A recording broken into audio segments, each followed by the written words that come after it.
Сегодня у меня обзор шнековой соковыжималки Тефаль спустя 3 года эксплуатации. У меня на канале уже есть видеообзор этой соковыжималки, там можно посмотреть качество сока, какой производит этот прибор.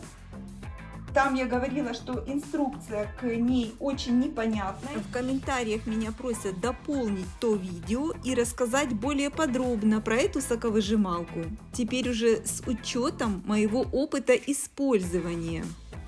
Вот я решила показать износ этого прибора и затронуть технический вопрос, то есть техническую сторону. Расскажу, как ею пользоваться. У меня довольно-таки интенсивное использование этого прибора. Здесь я оставлю ссылочку на первое видео, где можно посмотреть качество сока. Там я давлю все: фрукты, овощи, ягоды, даже кетчуп. То есть сваренные овощи я тоже умудрялась на ней перетирать. Не пользуюсь теперь ситом. Она меня очень выручала. Начну с того, что покажу детали, в каком состоянии детали этой соковыжималки спустя 3 года. Начну с фильтра. Фильтр состоит из сеточек. Ничего не погнулось, не поломалось и не откололось. Никакие части фильтра. Все на месте. Кстати, мне в комментарии уже написали, что на пластике написано тритан. Вот видно. И здесь, и на шнеке, это такой пластик, который экологический, и он не вреден для здоровья. Я об этом не знала, благодаря комментариям узнала. Никакая резиночка не пересохла, не поломалась, не откололась. Вот, все в идеальном состоянии в этой запчасти. Фильтр вставляется вот в эту корзинку, вот сюда, плотненько. Вот это он собран. Дальше. Контейнер. У меня спрашивали насчет вот этого уплотнителя резиночки. Все в идеальном состоянии. Опять же, ничего не испортилось, не высохло, не порвалось. Все на месте. 3 года эксплуатации. Рычаг работает. Перекрывает выход мякоти, как и положено. Кстати, рычаг — это регулятор густоты мякоти сока. И на самом приборе сверху тоже есть уплотнитель. Никакой замены мы не делали, все на месте, все идеально и все держит. Ну а теперь я покажу, что испортилось, износилось. Выработался шнек. Выработались бороздки, по которым проталкивается продукт. Вот, они слезались.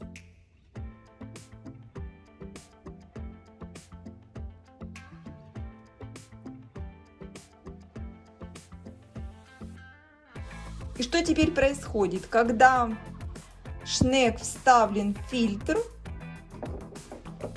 Между шнеком и сеточками образовывается больше пространства. И теперь соковыжималка забивается быстрее. А выработался он, скорее всего, косточками. Я обожаю на этой соковыжималке давить гранат, виноград. И даже не представляют, каким методом можно еще выдавить гранат так быстро и продуктивно. У меня в первом видео можно посмотреть, какой идеальный сок и какой сухой жмых выходит при продавливании граната. Именно косточками я и выработала, скорее всего, этот шнек. Вот, он слезался. Но это тоже не проблема. Он у нас продается, и у меня в планах ближайшей покупки купить еще эту запчасть. Так что цена-качество этого прибора соответствует. Просто если кому-то дорого покупать шнек, то вы его можете изначально вбить в покупку как необходимость. И через 3 года его поменять. Дальше.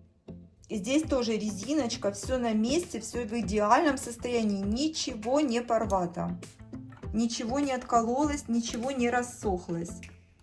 Это место, где закрывается выход сока. И когда надо, мы выпускать будем.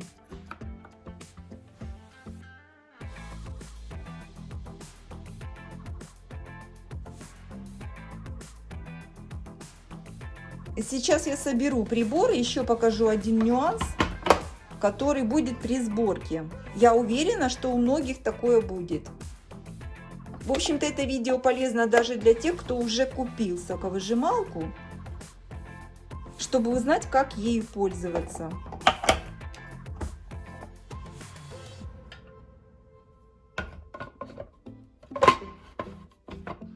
И вот здесь вот должно, вот в этом месте должно сойтись.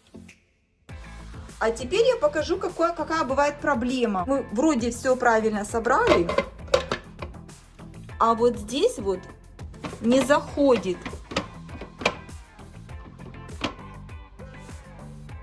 Обязательно должен рычаг быть в положении close, закрыто. И тогда здесь зайдет. Вот. Здесь указано закрыто, замочек. И тогда отлично собирается соковыжималка. Быстро становится в пазик в этот.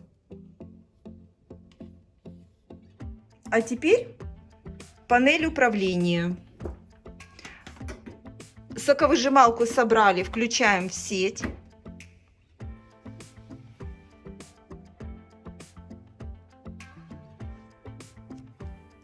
Не дожато.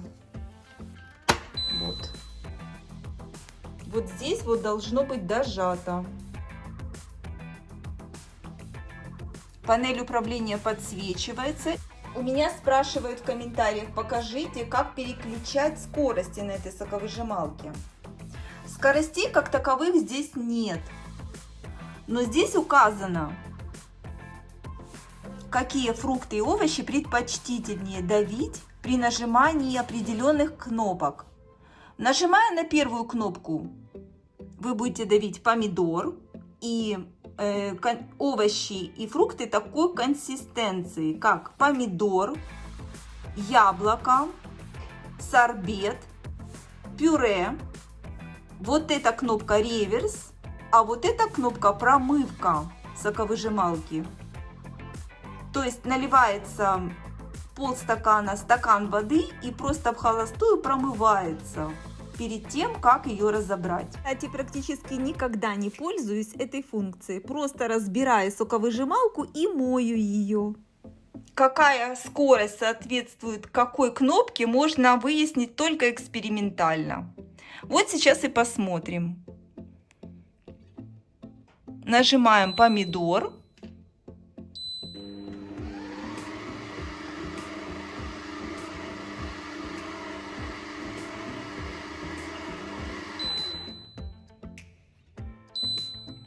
Яблоко.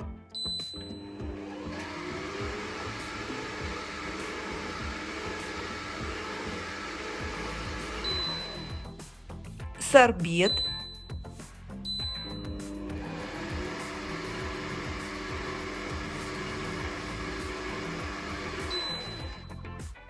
Пюре.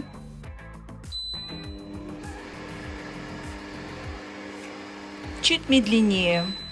Поэтому первая скорость самая быстрая — яблоко, потом помидор, потом сорбет и только потом пюре.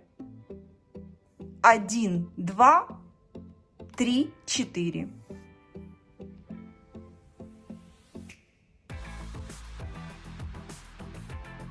Один, 2, 3, 4. Самая медленная вот эта.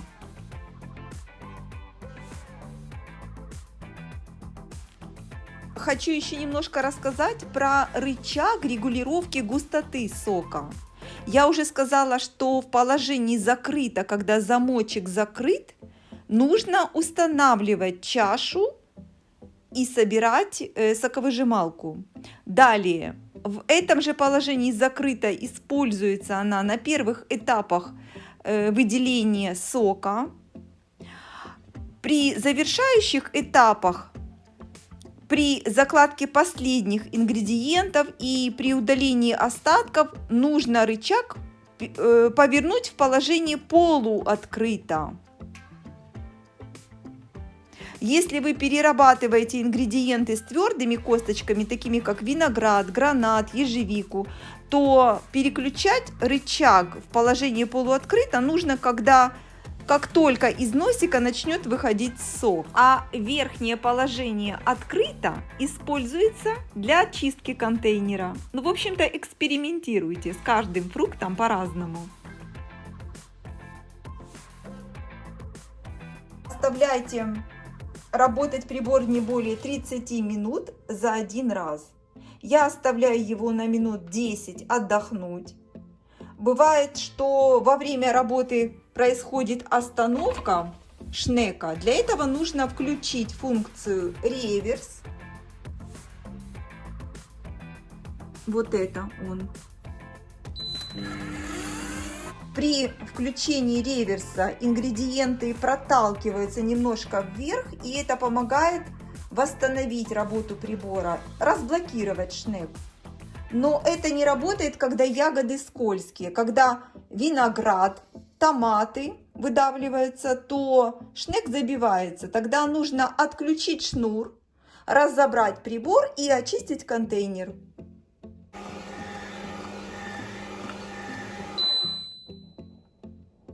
Я включаю реверс.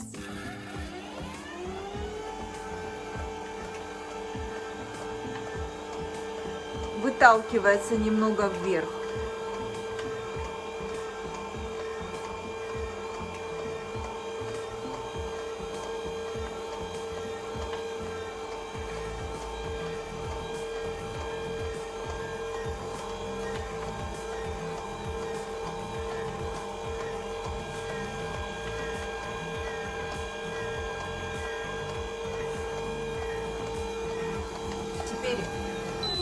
Теперь останавливаю и опять на яблоко. Самая большая скорость.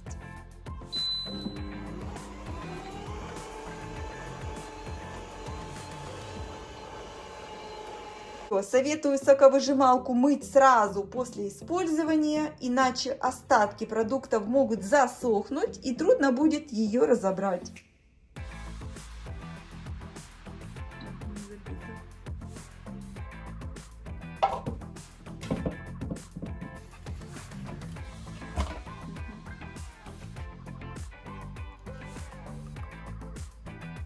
Надеюсь, видео было полезным. Не забывайте ставить лайк, подписывайтесь на канал.